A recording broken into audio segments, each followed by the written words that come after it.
Ky ishte kolegu ynë, Martin Williams, që përcolli të rejat më të fundit në Kongresin Botror Mobil.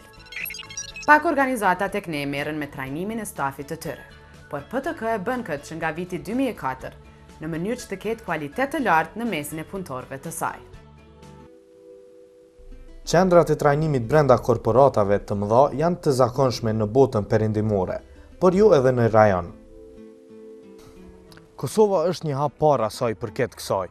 Pikërisht PTK ka një qendër trajnimi dhe zhvillimi për punëtorët e saj, e cila ndihmon shumë në zhvillimin dhe avancimin e metodave të punës.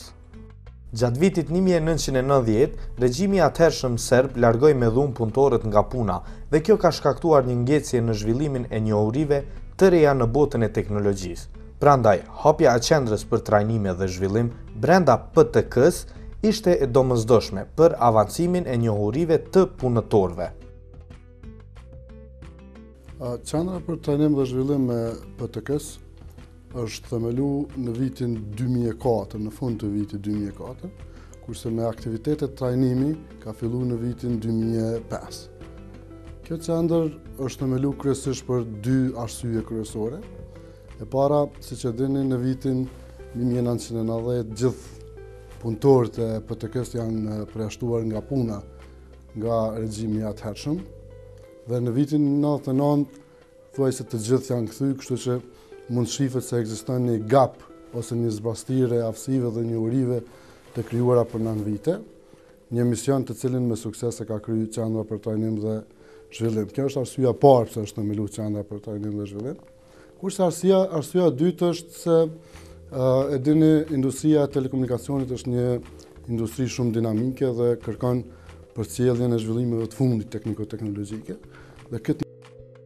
Përpos trajnimeve në fushën e teknologjisë informative, Qendra për Trajnim dhe Zhvillim ofron trajnime të veta edhe në 4 fusha të tjera. Akademia e shitjes dhe kujdesit ndaj konsumatorëve,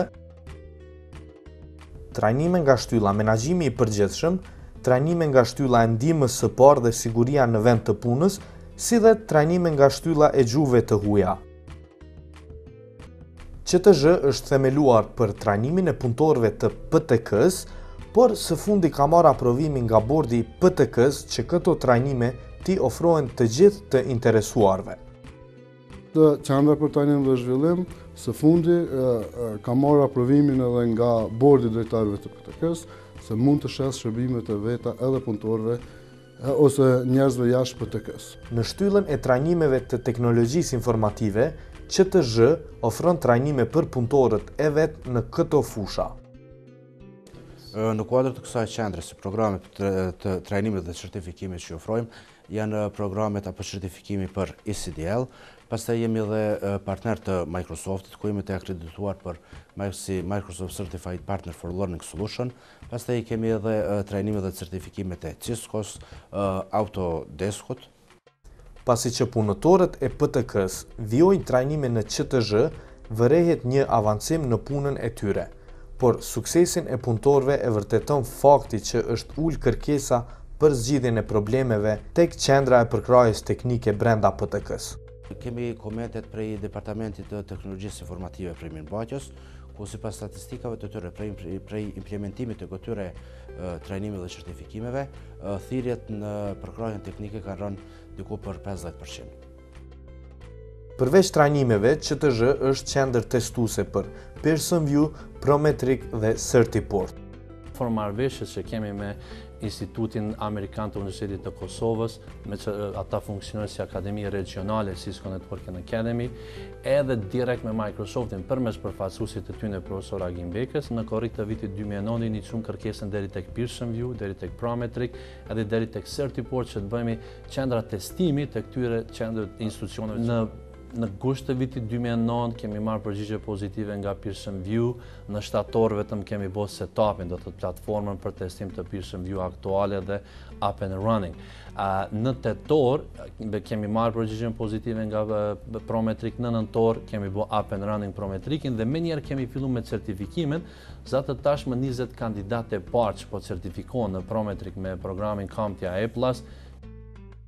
Kërkesa e konsumatorëve për shërbime telekomunikuese në rritje çdo ditë e detyron PTK-n që të bëjë shtrirje më të madhe të fibrave optike në Kosovë.